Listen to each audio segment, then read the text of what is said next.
Pemirsa, kami hadirkan informasi yang pertama di mana banjir bandang dan longsor ini terjadi beberapa saat yang lalu. Kami informasikan kepada Anda, pemirsa, ini terjadi di Pekalongan di mana terdata 17 orang tewas. Hujan deras disertai dengan angin kencang yang mengguyur kecamatan di Petung Kriono, Kabupaten Pekalongan, Jawa Tengah ini sejak Senin malam hingga Selasa pagi memicu tanah longsor.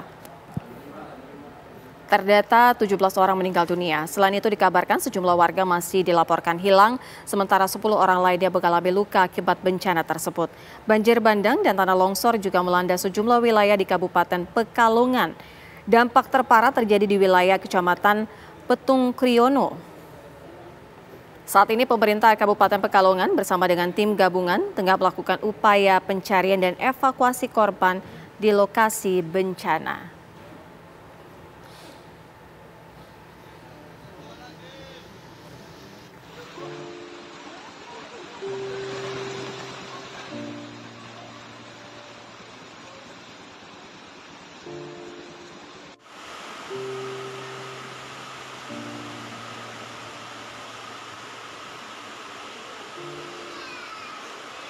Teman-teman siaga satu. Ya Allah, kudu 4.000. Santer ya, Bu. Jembatan Tembelan. Posisi pagi. Pemirsa, ini merupakan longsor yang terjadi di Pekalongan. Terdata 17 orang menjadi korban meninggal. Hingga saat ini proses pencarian terus dilakukan karena terdata ada beberapa warga yang dinyatakan hilang. Seperti Anda saksikan, ini sangat masif apa yang terjadi bencana alam beberapa waktu yang lalu.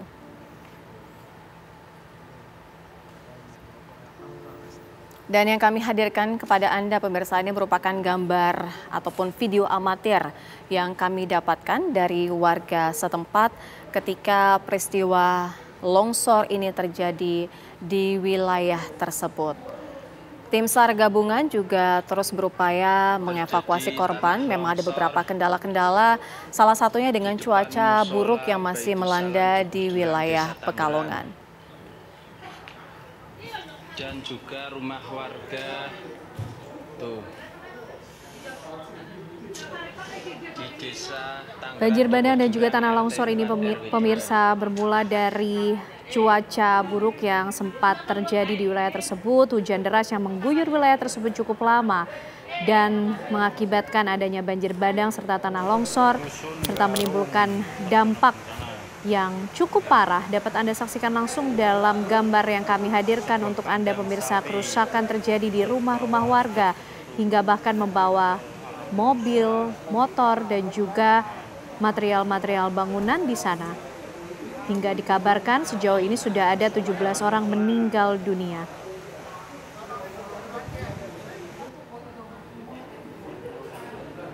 Berdasarkan informasi yang kami dapatkan dari tim liputan kami yang berada di sana, dampak terparah itu terjadi di wilayah Kecamatan Petung Kriono. Sejumlah warga juga hingga saat ini dikabarkan hilang. Ada juga warga yang terdata saat ini mengalami luka akibat bencana longsor di Pekalongan.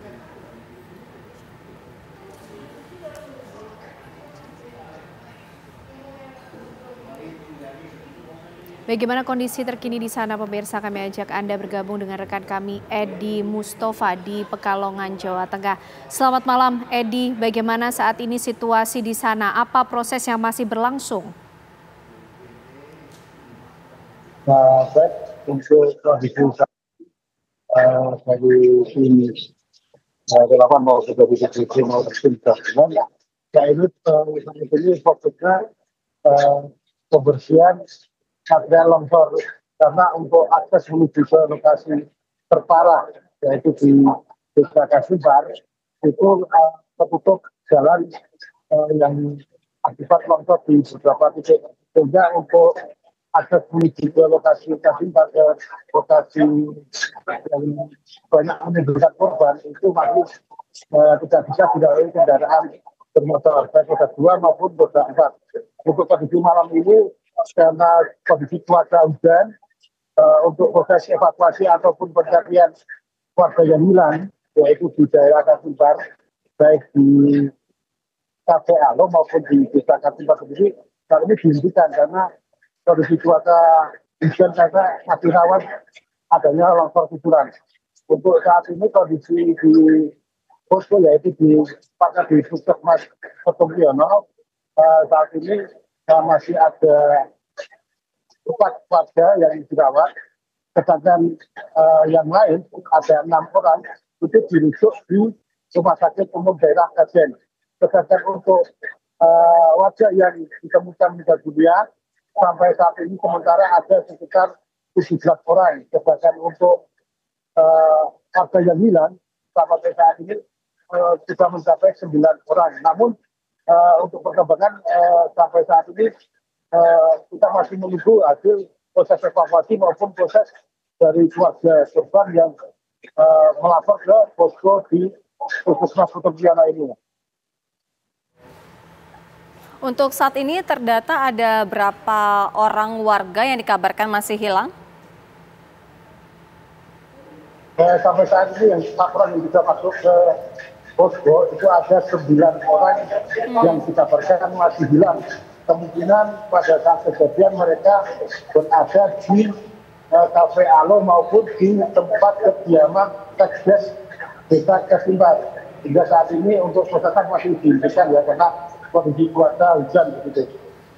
Oke, Edi, artinya proses pencarian ini difokuskan di area mana? Untuk fokus pencarian maupun evakuasi ini ada di 2 titik ya, yaitu di Desa Kasimbar maupun di Kafe Alo, yaitu terletak di sekitaran Desa Kasimbar. Karena kondisinya pada saat itu memang di kafe itu sedang ada acara dan banyak warga yang berkumpul di lokasi kafe itu sendiri. Sehingga dimungkinkan masih banyak korban yang berada di Kafe Alo. Sehingga untuk itu fokus ada di 2 titik tersebut. Namun karena kondisinya menuju ke lokasi tersebut masih aksesnya masih tertutup longsor sehingga untuk kendaraan baik mobil maupun roda 2 tidak bisa menuju sampai ke lokasi. Warga maupun tim gabungan untuk mengevakuasi warga terpaksa memandu korban menuju ke daerah posko lapangan yaitu di Puskesmas Petumriono. Iya, Edi, sudah adakah pemetaan dari pemerintah setempat mengenai lokasi-lokasi mana saja yang harus dihindari oleh warga?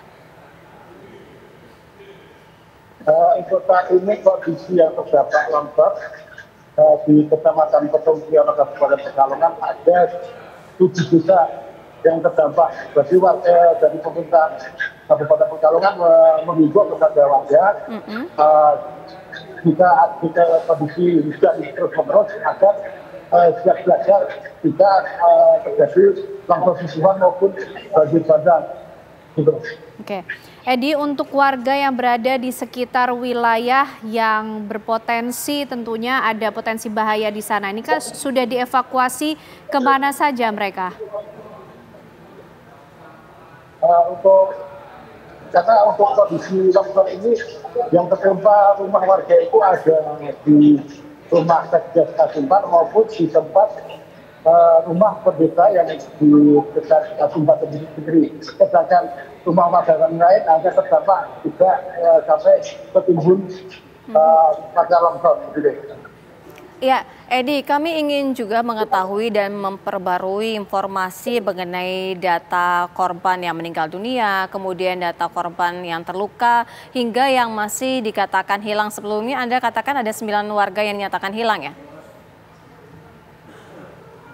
Ya, untuk korban yang meninggal yang sudah masuk ke posko lapangan di Puskesmas ini ada 17 warga yang meninggal yang kita temukan. Kemudian ada 10 warga yang mengalami luka-luka. Kemudian ada 9 warga yang hilang yang sampai saat ini belum ditemukan. Ini data hingga saat ini yang sudah masuk ke posko lapangan itu. Edi, untuk korban luka dan juga korban meninggal dunia sudah ditemukan ini dibawa kemana saja, dan mungkin untuk kerabat, keluarga yang masih mencari sanak saudara mereka yang hilang ini bisa melapor kemana, Edi? Untuk warga yang mengalami luka yang paling kabar hilang ataupun luka berat itu dirujuk ke rumah sakit umum Kajen. Sedangkan yang mengalami luka ringan juga kan ini masih dirawat di Puskesmas Petopiano. Sedangkan juga ada warga yang hilang ataupun belum ada kabar untuk melapor di pelaporan, yaitu di Puskesmas Petopiano, karena untuk posko tim dapat berada di Puskesmas Petopiano. Ya, Edi, kembali kami menegaskan begitu ya, artinya untuk saat ini data yang Anda dapatkan hingga sore ini ataupun malam ini ada 17 korban yang dinyatakan meninggal dunia, atau memang ada update data terbaru, Edi? Untuk update terbaru di data ini yang meninggal ada 17 dan yang hilang ada 9 orang. Ini update terbaru hingga saat ini yang diterima di posko lapangan di Puskesmas Petopiano. Oke, Edi, lalu bagaimana juga dengan distribusi bantuan? Sudah adakah yang masuk untuk para warga yang menjadi korban banjir bandang dan juga longsor ini? Apa saja yang mereka butuhkan? Bantuan kepada warga di data ini yang lebih utama itu adalah keperluan air bersih, karena di sini air bersih tadinya tidak jalan, sehingga perlu bantuan seperti itu. Kemudian peralatan untuk membersihkan material kotor yang untuk akses jalan warga. Kemudian karena obat-obatan juga dibuka dari Puskesmas, untuk saat ini yang dibutuhkan saat ini. Iya, Edi, untuk esok hari langkah tanggap darurat apa saja yang akan dilakukan oleh pemerintah setempat, selain juga proses evakuasi masih akan terus dilanjutkan esok hari? Untuk saat ini maupun besok, hal yang pertama adalah membersihkan material longsor yang menutup akses jalan menuju ke lokasi Kasumbar, karena akses jalan menuju ke lokasi desa Kasumbar kondisinya masih tertutup, sehingga aksesnya tidak bisa dilalui kendaraan bermotor maupun mobil. Untuk saat ini yang kita sampai di sini ada sampai 14 yang membersihkan material longsoran.